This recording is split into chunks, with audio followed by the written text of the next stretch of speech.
Hello, everyone. It is Sunday, the 31st of August, and we are about to enter a very, very frightening period. And I says I would do this video to try and, I suppose, not even waking up because it's too late to waking up now, but to congratulate a certain group on a tremendous victory. And yeah, we'll see where the cards fall. So I'm going to give you a good little video now on what I have come to know, what they might refer to as hidden. So the first thing is, in the 90s you would have heard a statement, the nerds will inherit the earth. Now, you all thought that was some guy who had his trousers pulled up under his arms and a pair of funny glasses, kind of was pulling out of an inhaler, and he read too many books and all that. Well, that wasn't a nerd. Nerd was N-E-R-D, which is Nazis, eugenicists, racists, and deindustrialists. That's what the anagram stood for. So I'll take you back to World War II. It was before World War II that this was initiated, but that's for me to know and ye to find out. But what ye would be told in school in relation to World War II is that Germany, the Nazi party, lost that war. That is ludicrous. They did not lose the war. Far before the war started and during the war, the greatest minds of the Nazi side were being recruited by the American military to be brought to America after the war. Some of the figureheads who would not have been the intelligentsia, but they were willing to follow the orders, were transported to Argentina during the war. In all essence, the Nazis didn't lose the war. They simply moved.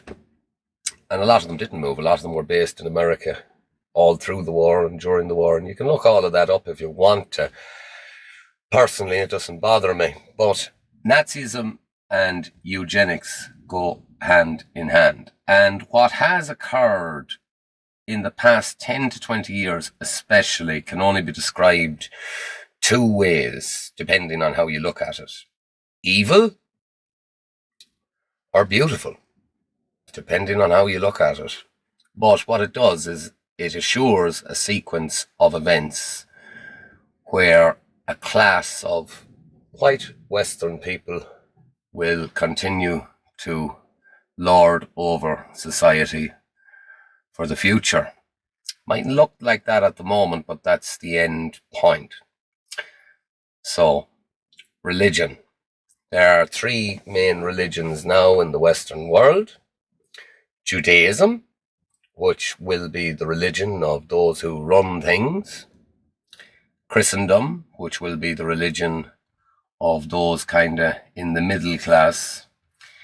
And then Islam, which will be the religion of the kind of useful workers, do what they're told when they're told, cause havoc when necessary.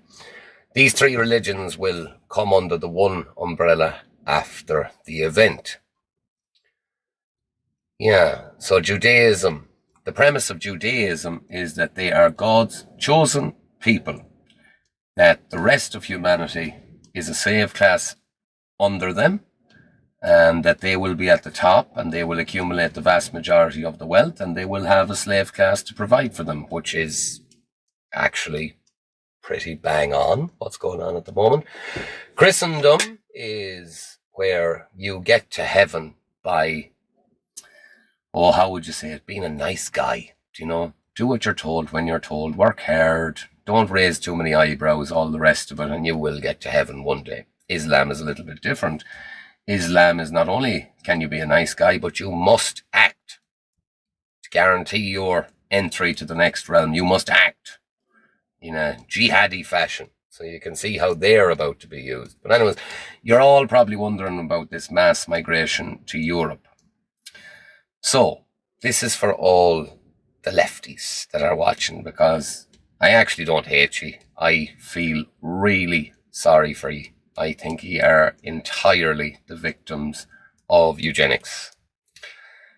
So what has happened with this mass migration is there's an introduction of a new race to rise tensions. There'll be a little bit of an aggro between the native population and the newcoming population.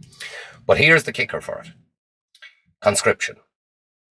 So conscription across Europe for the European army will start with the native population. This is to rise tensions. Now, the bit that they're not mentioning, but it's very easily provable. If you have shown any right-wing thinking, you will not be conscripted. They will not conscript you under the guise that they will say it could be troublesome to have someone with a right-wing ideology in the army. The truth of the matter is, this is a cull.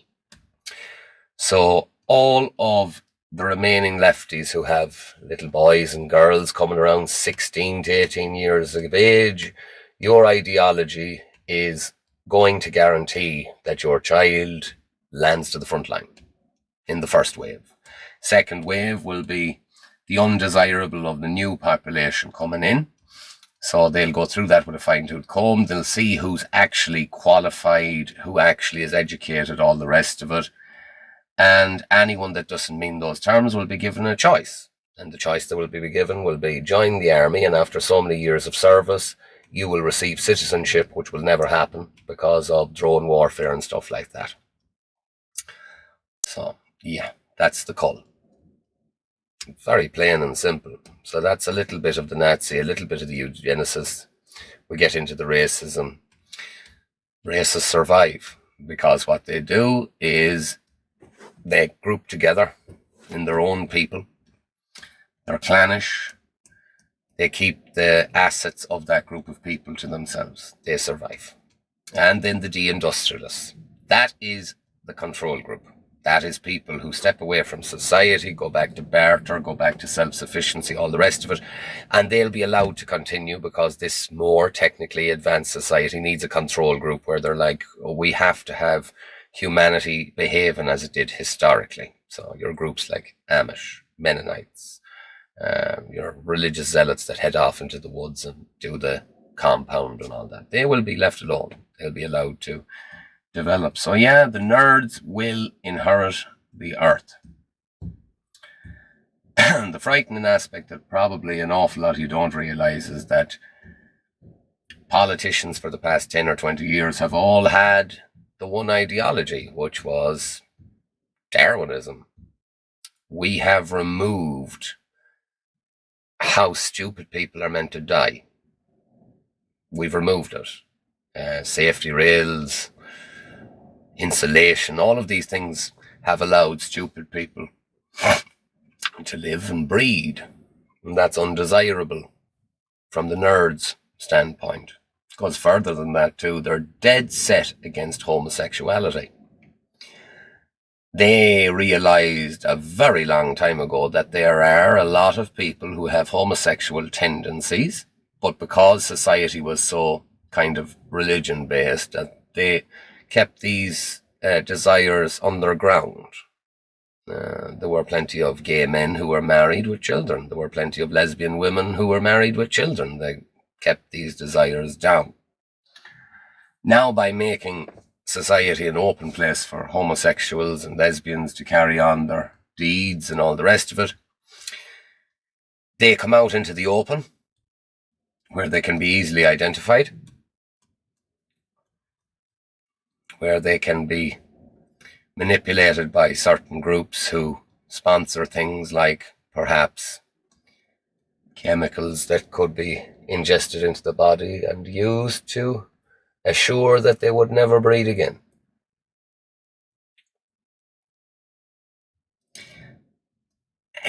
This is not an easy thing for me to say. There are winners and losers out of this. There are people who identified it, who had a critical mind, who haven't gone with government policy over the last 10 or 20 years, who haven't built up massive amounts of debt, who have ownership of their assets, who have moved assets away from currencies like the euro, dollar, etc., which are inflating so quickly that they will soon be worthless. They have their assets in things like gold, silver, certain cryptocurrencies, land, real estate, all the rest of it, stuff that will survive this hyperinflationary period. But I am coming to the conclusion that this although evil.